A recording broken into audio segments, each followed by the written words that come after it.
Hey YouTube, it's your girl, Dr. J, and I'm here to talk to you a little bit more about Wi-Fi and why Wi-Fi might be right for you. So, as you remember the other day, I talked about Wi-Fi, which stands for Working Internationally While Going for Financial Independence, and it is an alternative to FIRE. Did you know the FIRE movement is financial independence, retiring early? And while FIRE and Wi-Fi have a lot of strategies that are in common, there are some distinctions that need to be considered. So it is important that you determine if you're going for Wi-Fi or if you're going for FIRE. And so I'm going to try today to help you determine for yourself if maybe Wi-Fi is the path that's right for you. So I am going to be looking at some notes just to keep me on track, but that's why I'm looking down. So let's go ahead and get started. So the number one reason why Wi-Fi might be best for you is that you enjoy your job. You enjoy what you do. And so because you enjoy the work that you do, there's no reason for you to try and rush and force retiring early. So it's fine to want to live abroad and have the desire to live abroad. And most people don't realize that you can actually continue in your career and also live abroad while doing that. I've seen several people do that here on YouTube. For instance, I follow a physician here on YouTube who recently moved her family to New Zealand, where she is practicing. She's an OBGYN and she's practicing over in New Zealand. She has a long-term visa. Her family was able to immigrate there and continue in the job that she does.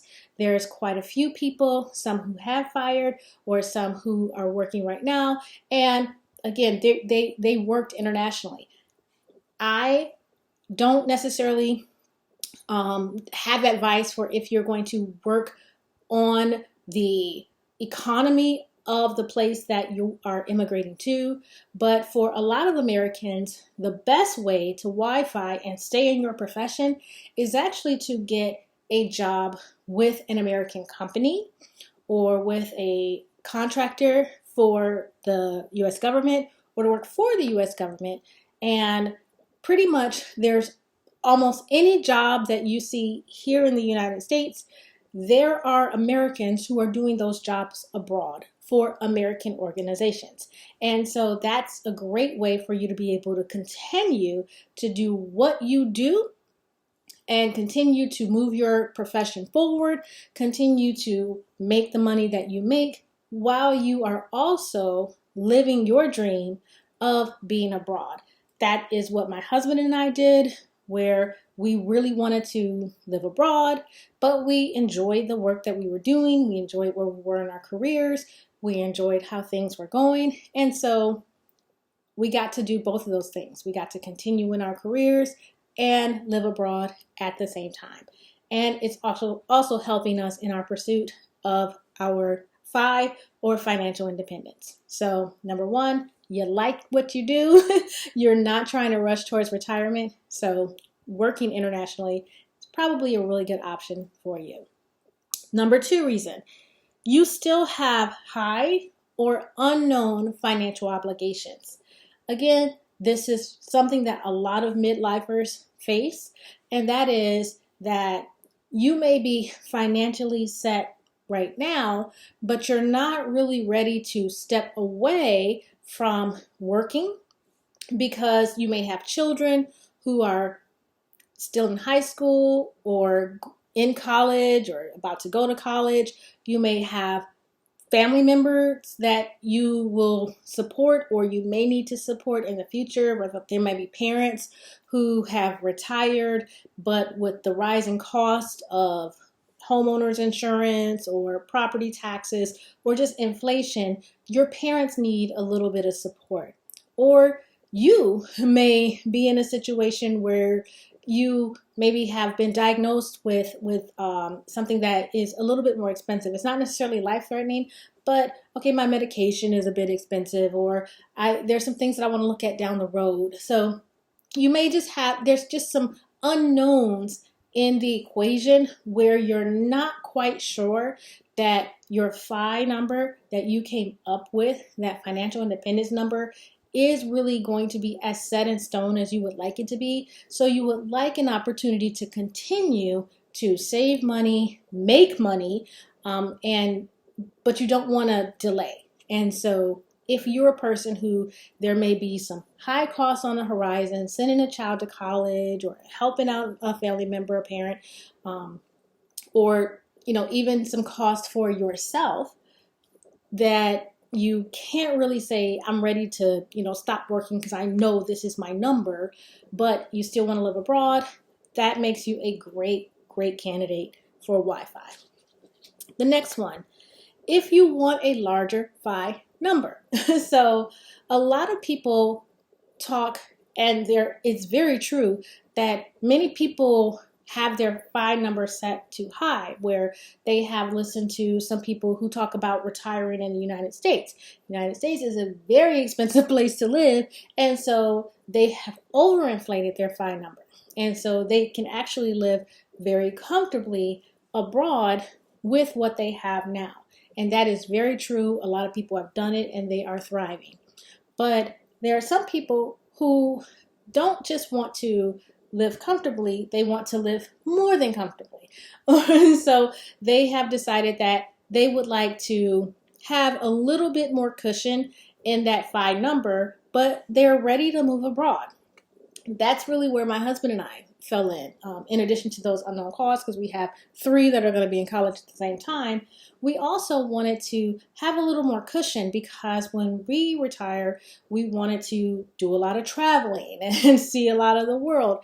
And so that meant that we really were aiming for a higher FI number, because we're not just wanting to cover the cost of shelter and food and medical and that sort of stuff, but we also wanted vacations and experiences and adventures built into that as well.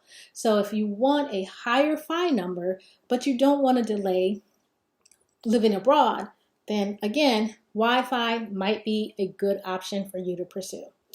Number 4, you want additional opportunities for meeting people abroad. I know one of the things that I do is I am a stickler for watching every abroad video that I can find on YouTube. And I also watch a lot of videos where people have decided to come back to their home.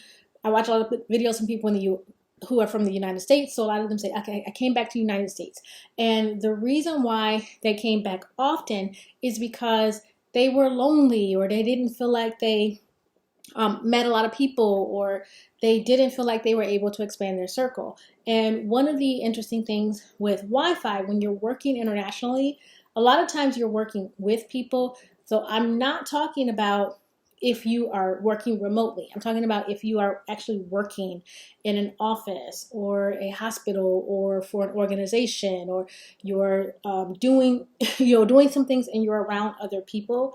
It actually gives you an opportunity to meet even more folks, because I know, just think about your experiences here in the United States. As an adult, where do you find your friends? And for a lot of people, at least part of their friend group, or at least associate group, we're not going to say your besties or anything like that, but at least some of your associates are people that you work with. When you're in the same profession, you have some of the same backgrounds, some of the same experiences. You also are pursuing and have an interest in some of the same things. And so it's an opportunity to meet people who are in your profession, who are doing the things that you do, who have some of the same interests, and you're meeting them in that natural setting. And so that's something that can be really good with Wi-Fi. So if you are single, or if you're a person you're an extrovert, you like being around folks, you get energy from having consistent interactions with people. You consistently like to know that there's going to be another human being for you to talk to face at times, then Wi-Fi might be a really good option for you, because it's going to put you in a position where you're going to have more people to interact with, more people to encounter, more people to get introduced to, and that may help that transition to that international location a little bit easier, because you have this built-in set of opportunities to talk to folks. So Let's see, number 5, you want a more immersive experience. And this is also what happens when you are working internationally. So a lot of times when you are working, even if you're working for an American company, organization, or government, you still are going to have a somewhat immersive experience in that country that you're in, because there's going to be an acknowledgement, for instance, of the national holidays for your country. I know here in South Korea, we were here for Children's Day, right? And so that's something that we never experienced in the United States. And to be able to not just hear about it or know that it's being done, but to actually be in a setting where we're watching it take place and we're watching it happen was really neat. And so you get to have that a little bit more natural experience, because it's one thing to visit a place as a tourist and have tourist interactions, but when you have work interactions, that's when you see people as they are, right? like you're not going to put up a facade for the person who works next to you for days, weeks, months, years at a time that you would if you're interacting with a tourist.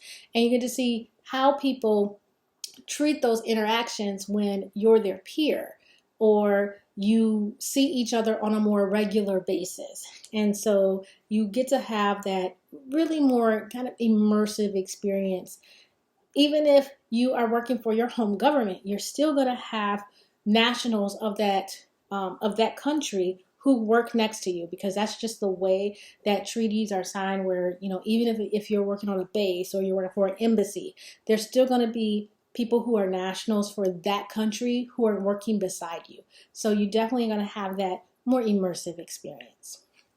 Number 6, you don't want to wait to hit your fire number, right? Especially if you get started a little bit later in the game. So if you were a little bit older when you first heard about fire and you weren't planning on retiring early, or you had debt and you thought you were always going to have debt, and so you finally, you're getting yourself out of debt, but it's going to be a minute before you hit your fire number, but you don't necessarily want to stay where you are. Particularly, you don't want to stay in the United States while you work towards that fire number. Wi-Fi is great because it's going to continue to help you build towards that fire number, but you also get to have your international experience. And so that's why Wi-Fi is a great option for people who really haven't had the time or opportunity to really build. I know we found that working internationally, we are actually hitting our fire number a lot faster, because United States is a pretty expensive place to be. And so while we could keep our income pretty similar to what we were making in the United States through our profession, but without the extreme cost of living that we see, we're able to really put aside and save towards that fire number, that FI number, have a larger FI number, and getting to experience it faster. So if you don't want to wait, if you don't want to stay in a really high cost of living space while you build towards that fire number, it's a good opportunity to just go ahead and go for Wi-Fi, where you can still be building towards that FI number, but you get to have that international experience a bit faster, and maybe even hit FI a bit faster as well. So number 7, you want to ease into retirement. And so the reason why I thought about this one was because being, U.S. citizen, I didn't leave the United States until I was 48 years old. And so hustle culture has just been a part of my DNA for so much of my life. I was working 2 jobs at 14 years old. And so I've just done it so long that hustle culture is just a part of who I am. But I didn't want that to be my life. Like I was trying to get out of the rat race, but flipping that switch instantly was something that was just not going to happen for me. And so working internationally allows me to ease into that retirement mindset, because I moved to a space where not everybody was expected to have 4 jobs and 3 side hustles, and you were allowed to take time off and that not be seen as a slight. I remember working in jobs where if somebody took all of their vacation time that they earned, they would get side-eyed. Or if they actually took off sick, people would be like, why did Sally call in sick? She had a headache? Really? She called off sick for a headache? Really? That's what sick days are for. Sick days are for when you feel sick. But in the US, there was this pressure to work even if you're sick, even if you're not feeling well. Cramps was not a good enough reason to use sick days that you earned.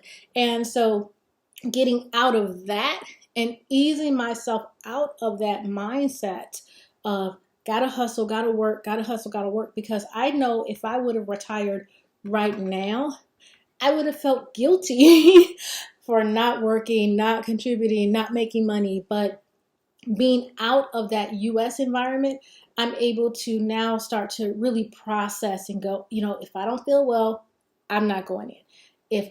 When I go on vacation, I'm not taking my phone. I'm not answering questions. I'm not answering calls.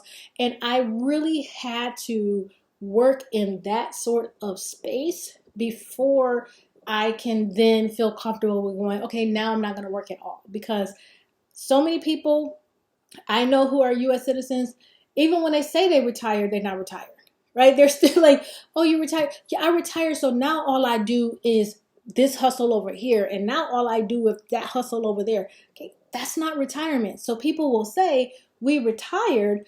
And what they mean is I left this one job that I had. I got 3 more jobs now. I'm doing X, I'm doing Y, I'm doing Z, I'm doing X, I'm doing W, and I'm doing 11 of those. But they think they're retired because they're not working the job that they used to work. No, you just changed work. That's not retired. And so I knew that I didn't want that mindset where I call retirement still going out and hustling for a paycheck. I want retirement to actually be I'm living off the money that I earn and I'm at peace and I don't have a pressure or a desire to keep making more and making more and making more. So Wi-Fi is allowing me to ease into that retirement mindset instead of taking that American hustle culture with me into retirement. So if that's you, if you would like to not take the hustle culture with you into retirement, Wi-Fi may be that good kind of middle ground in transition space for you. Number 8, you want to support in securing your visa or having a sponsor to help that transition take place. Now look, there are some gurus here on YouTube that can tell you how to secure your visa, how they walk you through how they did it, the steps that they took, and they tell you that you can do it for yourself as well. And that is true. However, not everybody wants to do that.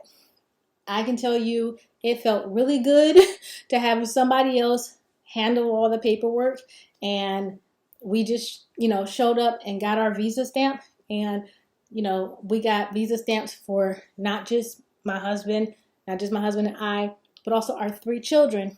Everybody has their long-term visas, and we didn't have to do anything but, send in the identification data, and somebody else did that.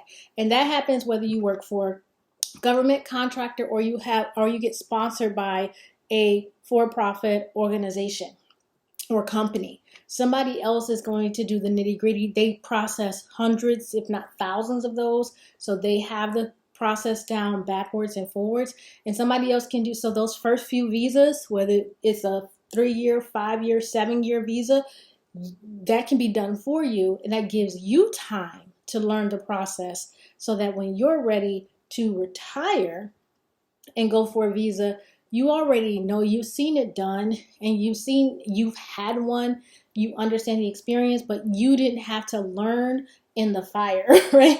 So there's a saying that wisdom is learning from other folks' mistakes and wisdom is learning from other people. And so having an opportunity to let somebody else do all their paperwork, all their processing for you, and having networks in place where it's already done and all you have to do is check the boxes or follow the steps is really nice. So if you have some hesitation about, am I really going to be able to do all these legal forms in another language?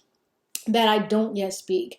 If that's not you and you don't feel like you're ready for that, and then Wi-Fi might be a really good option for you, because Wi-Fi does, most times, 9 times out of 10, the organization that you're working for is going to be the organization that does all that paperwork for you, and you're just going to be, filling it out, and they tell you just sign here, check here, and do that, but they've done the heavy lifting. And so it helps to, again, ease you into that international life. So that's another option. So number 9, you want to try a few locations before retiring. Some people, they are ready and they're like, I know I'm retiring to Portugal, or I know I'm retiring to Spain, or I know I'm retiring to Mexico, or I know I'm retiring to South Korea. That wasn't us. So my husband and I, we were like, we will go to any location that makes sense. So we were open to a number of locations, and we were ready to try a number of locations. So whatever the right opportunity came to us, whether that right opportunity came in South Korea or a number of other countries, we had about 10 or 15 countries where we said, if an opportunity comes available in any of these countries, we'll take it. And so, because we weren't really sure. And so we definitely knew we weren't ready to sell everything we had and, hop on a plane and say, this is where we're retiring. This is where we're going to live. So we weren't ready for that. And so Wi-Fi allows us to come, and it's like, okay, well, you made this commitment for 3 years. Now, that commitment can be extended, but you're just doing this for 3 years. And so it gives us the opportunity where we know that if we choose to have an end date, we can have an end date, and we're not starting over. We had already planned for that.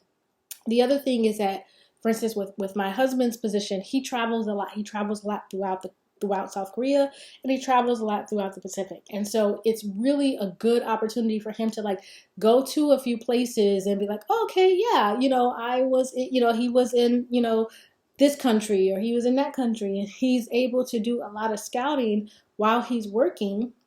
And just being able to see, he didn't, he took a trip to Australia, and it wasn't just one spot, it was several spots within the country that he was able to see. He's seen a lot of places here in South Korea that we wouldn't even have been on our radar.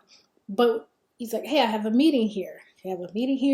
Get to see it, get to see how is the transportation, how are the roads, how are things, and he gets to see those in a more natural setting, not as a tourist, not going around with a real estate agent, but going around just living real life and working with real people who are in those locations.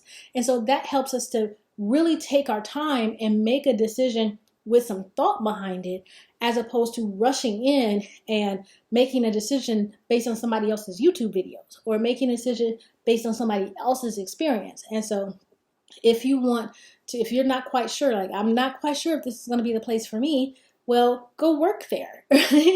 and work there for a little bit, and you're making money, you're getting opportunity to grow, you're getting opportunity to develop, getting opportunity to see, is this a language that I can learn? What is it like if I'm, still pretty reliant on English?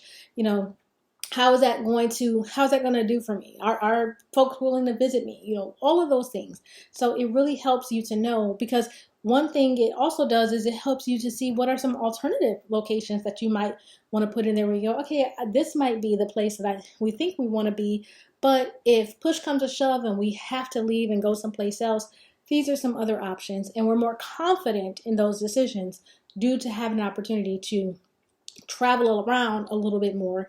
And when you're making your money, well, one, depending on your job might be sending you around other places. But if not, while you're making your salary, you have more flexibility in being able to travel more and see more things and have more experiences, so that when you do make that retirement decision, you're making it with a lot more data. And so that's another reason why Wi-Fi might be a good choice for you. And the last reason, but it's one that I think is the most important, is that you want more financial freedom in your younger years. A lot of times when people talk about FIRE, they talk about bringing it in, right? Reeling in your spending, really reeling in what you do, get very strict when it comes to your money, having multiple side hustles, different things like that to get that money up so that you can go ahead and retire.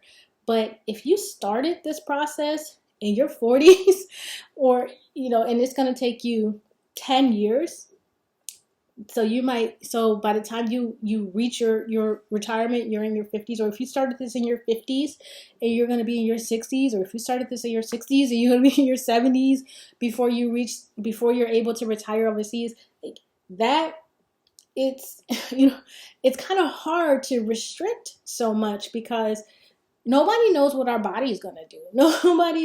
Nobody can predict the future. And so I didn't want to live a really restricted life financially in my 40s and 50s. Right? I'm in my late 40s. My husband's in his early 50s. We feel good. Our bodies feel good. Our minds are still here. We're in the prime of our lives. We didn't want to be living a frugal life right now. We wanted to be able to, in our time here in South Korea, we want to enjoy ourselves. When we travel, we don't want to budget travel. So when we do vacation around the country, we want to be able to stay in nicer hotels. We want to be able to take more adventurous trips. When we're with our kids, we want to be able to do more things with our kids, have more big experiences with our children. I already have one college student. The other two are going to be graduating at the end of this upcoming school year, and they're going to be going off to college. We want to do big things with them. We want to have a lot of fun. We don't want to be frugal right now. Like this is not the time for us to be frugal. We're trying to make memories. And like I said, we feel good. We're healthy. We're happy. We can move. We can walk. If there's a trip that calls for doing some climbing up some hills, or going up some mountains, or walking up 150, 500 steps, we can do that.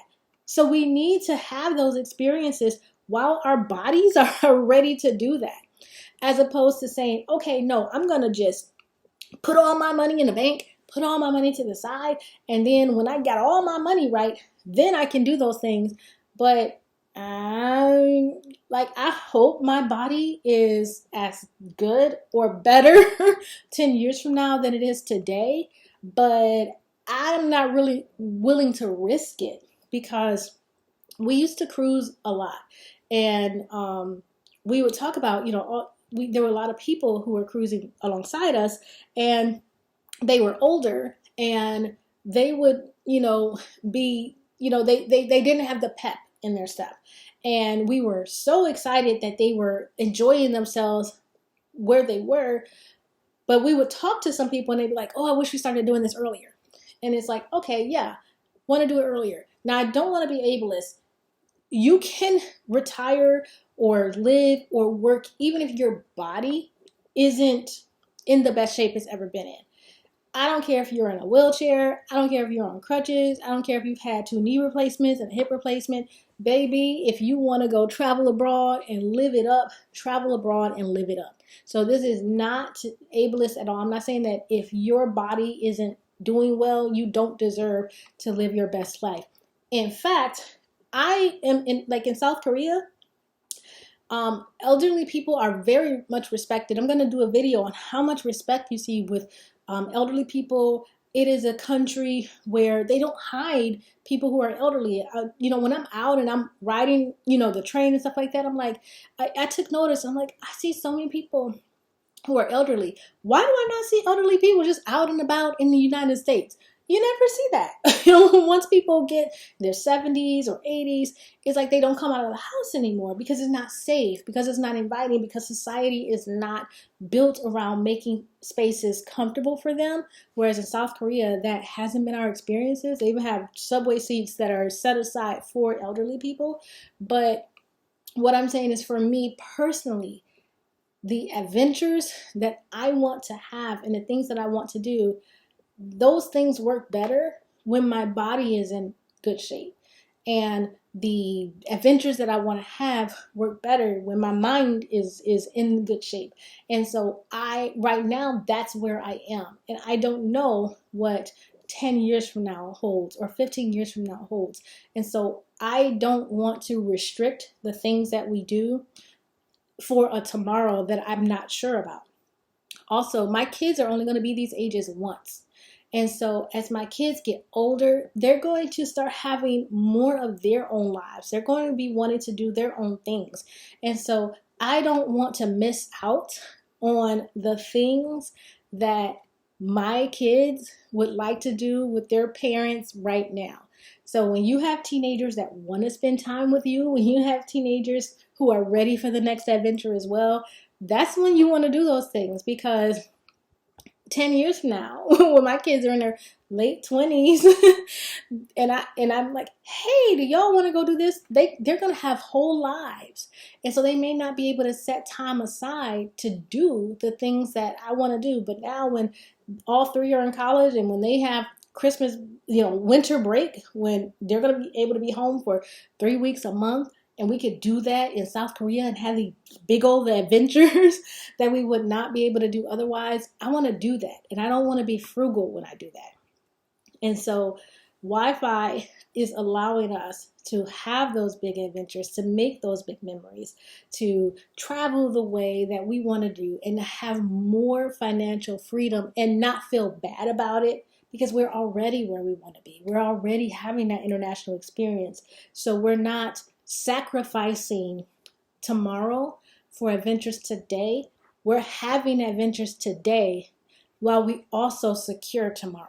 And Wi-Fi lets us do that, because if we had quit our jobs, we would have enough money to live, but we wouldn't have enough money to take our kids on adventures. We wouldn't have enough money we wouldn't feel comfortable saying, okay, I'm going to go stay in a 5-star hotel with my retirement money.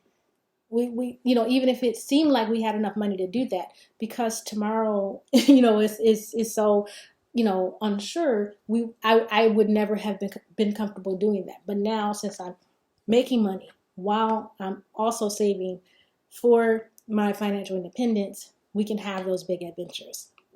So that's why Wi-Fi works for us, and that's why Wi-Fi might work for you.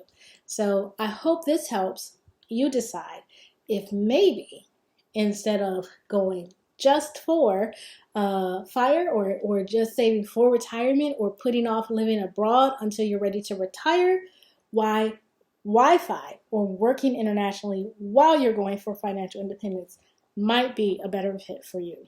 So I hope this helps. This is Dr. J, the Midlife Writer. Bye-bye.